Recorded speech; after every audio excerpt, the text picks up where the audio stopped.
let's take a look at the 1407 Kershaw Conduit.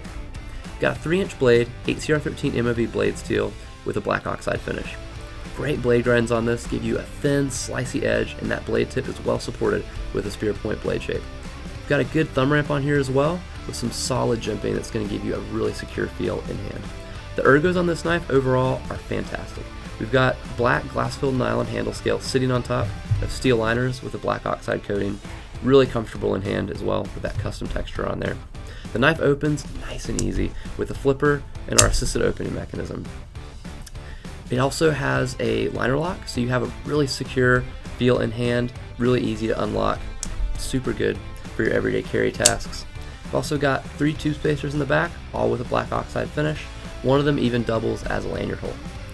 Last but not least, we've got a double position deep carry pocket clip. It's going to feel really good in your pocket. It's a Kershaw original design 1407 Conduit.